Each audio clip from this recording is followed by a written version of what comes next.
Now let's say hello to the one and only Tyron Woodley, who's kind enough to join us via. What's up, my man? How you doing, brother? Hello, Tyron. How are you? Everything good?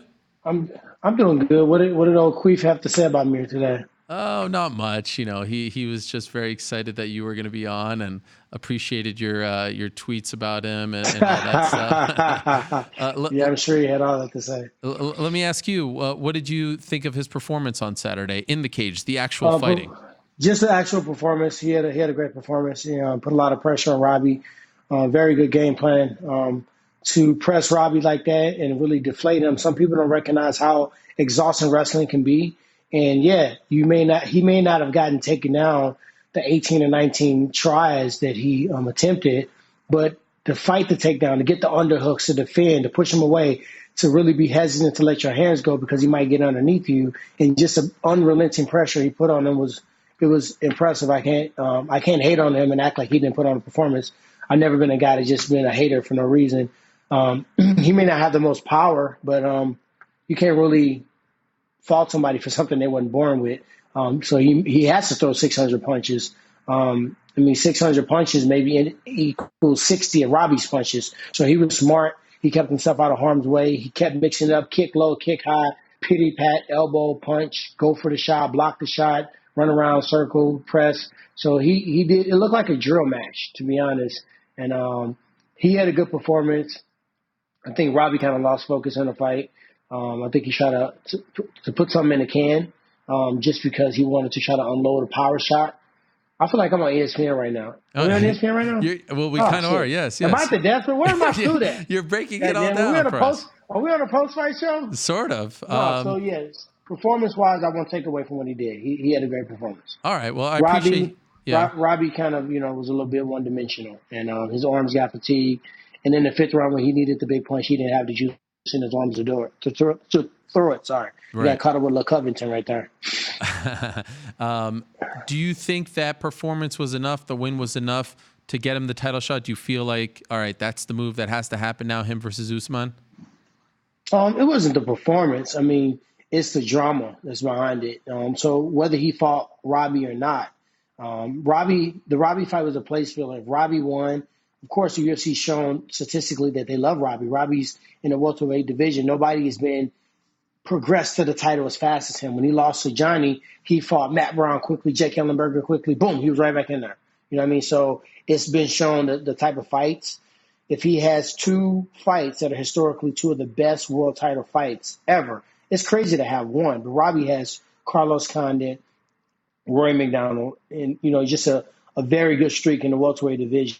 So for not to not get him in the title picture would be not very smart for the UFC. He don't really, complain about money. He don't complain about, who he's going to fight. He's just a little bit easier to deal with business-wise because he just goes out there and do it. So it made sense either way.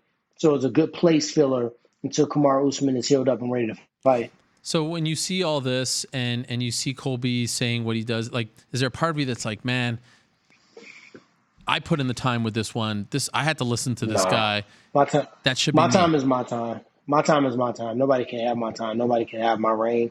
And what God has for them is for them. So I can't look at his victory Saturday and be like, oh, this should be me. I did text Dan and say I want to beat his ass because I do. But that doesn't mean I'm taking away from Colby's performance. Am I taking away from Usman's performance? But at the end of the day, when I look at my path, I got to be very specific on my path. Because what can happen is you can start looking at other people's path and you can start comparing your path. And that's a very, very dangerous road to go down. So I know that me being a champion, getting my belt back, getting back on top of the division, people were complaining sometimes when I was champion, but now look what y'all is dealing with. You got some terrible, whack-ass trash talk, and you got Usman just not really quick with it. So, when he gets hit with the trash talk, his reply back makes it even worse. So it's like, he almost got drug into, you see somebody fight and they fight a lesser opponent and then they fight to that level. That's what happens when these two start talking trash. So I'm looking at, dude, it's kind of embarrassing for our division, Oh, wow. So you think it's cringeworthy stuff? Cringeworthy is not even a word. It's scripted, but you can't remember. If you're going to script Colby, this is for you, brother. I ain't going to give you many words of wisdom. But if you and John Harden are going to keep scripting this bullshit, get in the mirror. I know it's hard for you to read, but get in the mirror and try. And go line by line, practice it with different emotion, one loud, one quiet, give a pause for people can applaud or boo, and then keep going. Practice it. Don't get up there and Madison Square and then saying stupid stuff like you never knock nobody out. I'm like, why would you draw attention to you? You've never knocked nobody out. Usman hasn't knocked many people out, but he's at least knocked out one person. So it was definitely cringeworthy. And it's like, we don't need it. Think about this. I've been blessed enough as a fighter to really look ahead of the curve and really put myself in a position where I have survived 3 waves of welterweights. When I came up, it was a Johnny Hendricks, Ellenbergers, Campmans, Carlos Condons, George St-Pierre's. Then it was a Johnny Hendricks, Carlos Condons, Robbie Lawler's, Brandon Thatch's, Wonder Boys. Then it was me. Then it was Wonder Boy. Then it was Till. Now it's another wave. Now you got Leon in there. Now you got Masvidal in there. Now you got some other guys, Usman and Colby in there. But they don't need to do this. If you want to talk shit, make it good. Make it like Conor. Make it like Chael. But if you're doing it, you look terrible, you sound terrible, you don't remember it, your hat, at least get a new hat each time, your suit game is garbage, you're making us look dumb. Like, if you look at a Grand Prix right now, me versus RDA or Robbie or whoever they want to put me against, you got Leon who can fight Masvidal, you got Usman who can fight Colby, you got Ponzinibbio who can fight Till, you got Wonder Boy who can fight this person, you got Pettis and Nate Diaz fighting. It's the best time ever in the welterweight division as far as talent, exciting fights, and drama. Leave the BS to the side, bro. You're making our division bad. You're not making it great. So that brings up my next question. Where do you fit into all of this? If Colby is next for Usman, Diaz, Pettis, Edwards, Masvidal appear to be on a collision course. Maybe they don't make that fight, but it seems to be the fight to make. Is it Ponzinibbio? Is it someone else? Who do you have in mind? For me, it would have to be the winner of Usman, Colby, or RDA Lawler, just because I'm an OG, man. I'm trying to fight former champions. RDA was a vehicle for Usman as well as Colby to get in interim and actual championship fights. RDA after he came up sharp, but he's still a force to be reckoned with. We saw his performance against Kevin Lee. You can't count him out. And styles make fight. He's always had a difficult time with that style. He had a difficult time with that style against, very dynamic fighters, guys that can wrestle, guys that can stop a shot, guys that can get on top of him. So that doesn't mean that he's out. Robbie Lawler, had Robbie won this fight, he would have been in another. He would have punched his ticket at 11 ranked, 500 in this last couple fights. He would have punched his ticket to a championship fight. So I don't see anything different with me. And to be honest, I really don't think I have to fight in between.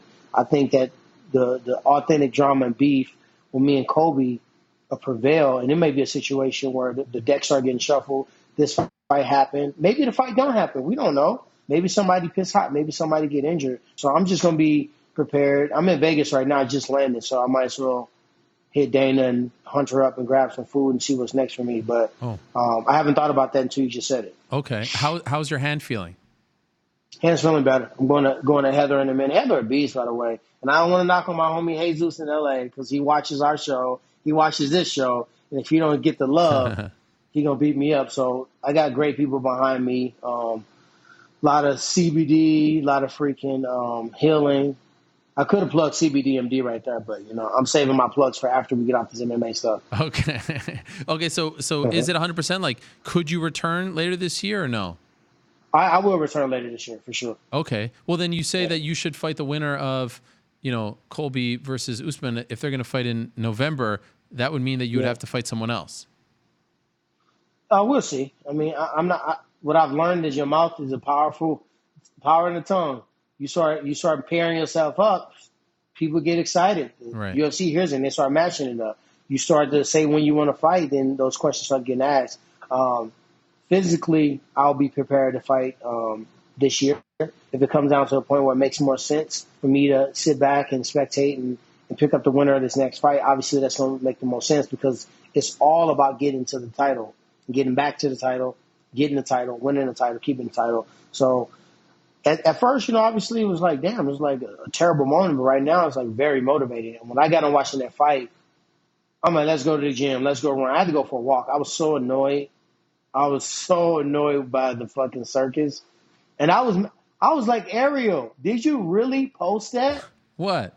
I was surprised. Which one? You the post about Kobe with his eye fucking cut before he had the fight. What's wrong with that? That's news. I mean, that ain't news. That's what we call somebody hedging their bet. If he wins a fight, he looks like a savage. If he loses a fight, he got an excuse. He was protecting his eye and didn't want to be cut. And he couldn't spar like he wanted to. He missed some great, meaningful days because of this. And he's the type of guy to make those excuses. So if you look at most fighters, ask DC how many times he went into the octagon with broken hands, torn hamstrings. Myself, I can't remember the last fight I walked into 100% ill, but we signed the contract. We walk in there. And if we choose to actually make that walk, win, lose, or draw, those injuries are kept. That's a battle. Those are battle scars. You don't. Oh man, look, I cut my eye. Look, I'm so tough that I pushed through it. Like, get out of here, dog. All right, fighters are looking at him like, shut up. Okay, like, fair enough. That's why I didn't fight Robbie, because if I would have lost to Robbie and my hand was hurting, I would have never said I lost because of my hand. I never said I lost to Usman because of my hand, because I didn't.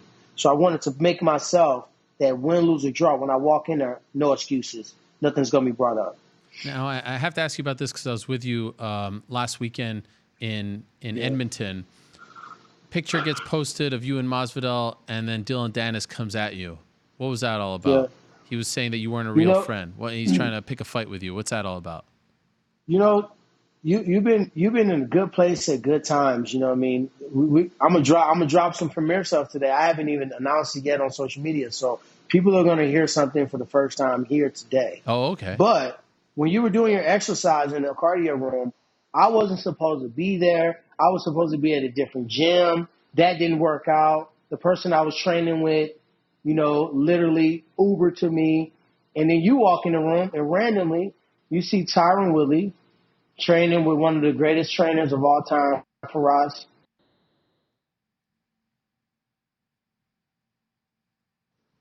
Oh no, did we lose him? Sorry about that. That was Barack Obama calling me. Oh, okay. You hear inklings and drippings about me training with George St-Pierre. So watching me train with Firas, we had never trained like that before. And actually, I thought we were just doing shadow boxing, kind of move around lightly. But he actually, with no ego, with no pride, he took his time out of his day. He had fighters fighting in the day, and he really took the time to work on the minor things. When you're at this level, it's all about the millimeters.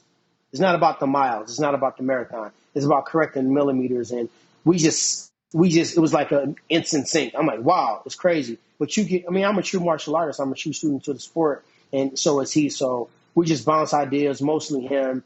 And, it was a phenomenal session. It was a blessing to be able to do this, a blessing to be able to train with George St-Pierre. Yes, people, I will be training with George St-Pierre. We will not fight. That's very obvious.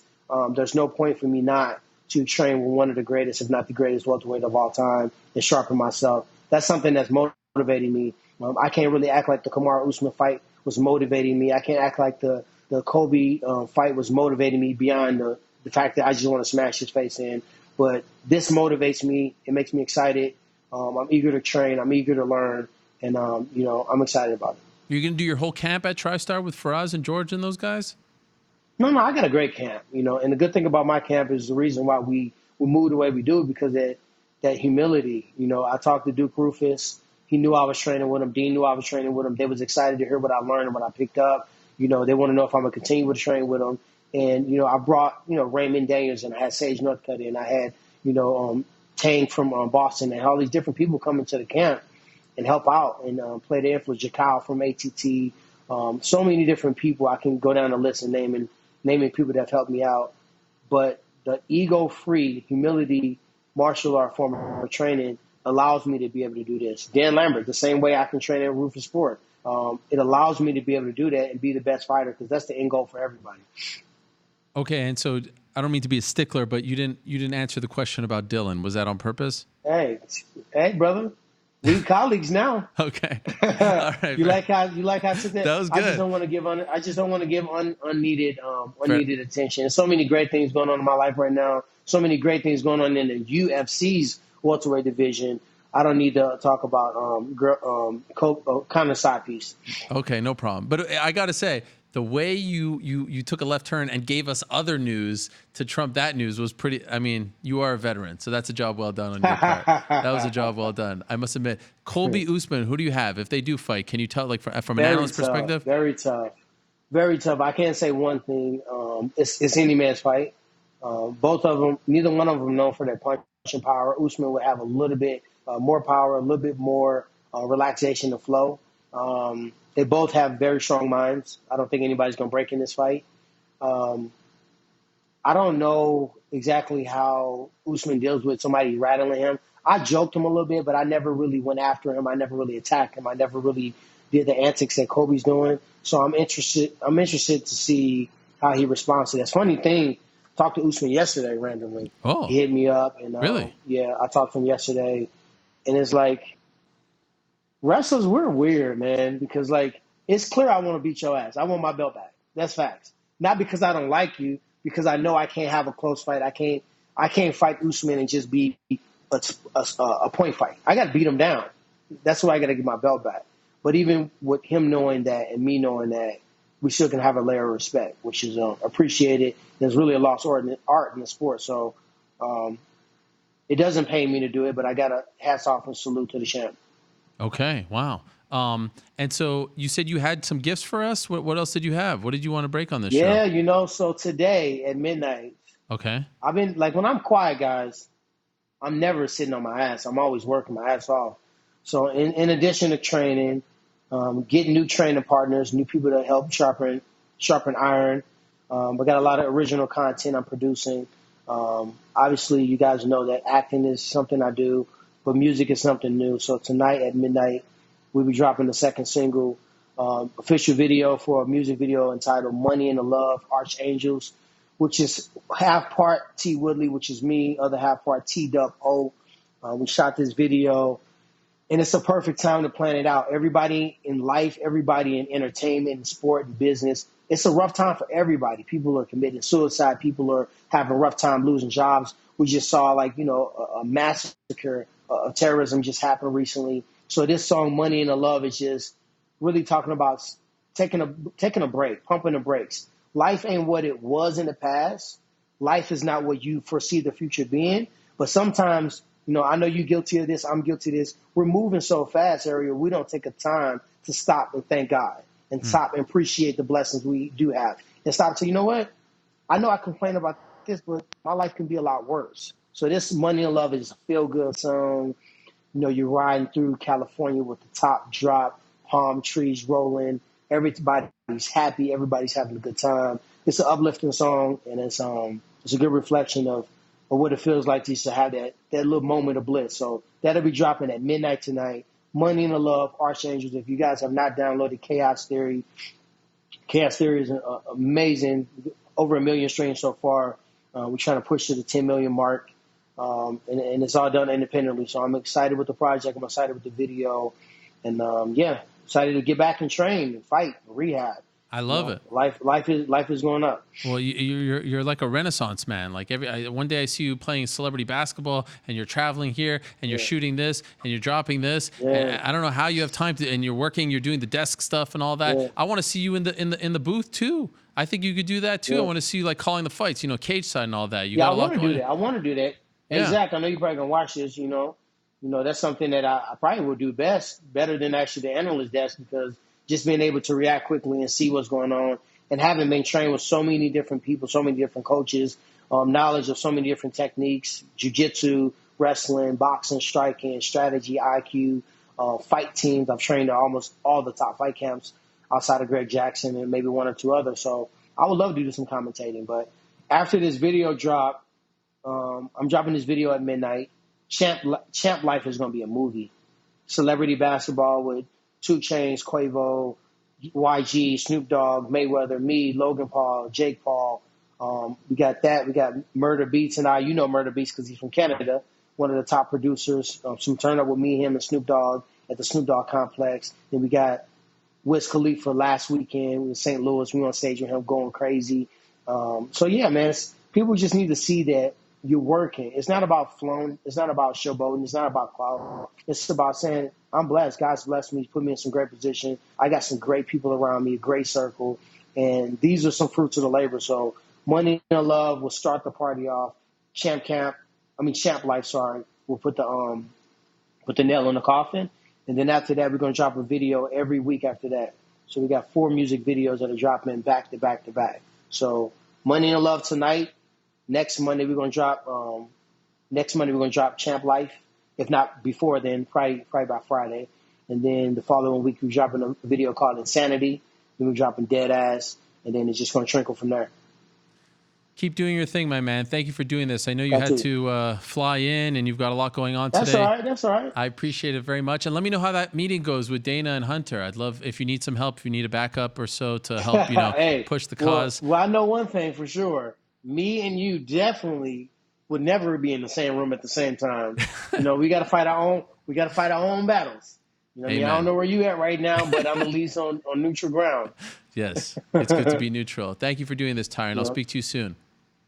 All right, have a good one. Hello, everyone. It's Ariel Helwani. I just came here to thank you for watching our ESPN YouTube channel. It's the best. You know what else is the best? The ESPN app. You can get highlights, analysis, all that stuff and more. And if you want premium content and live streaming sports, there's only one place for all of that. It's ESPN Plus.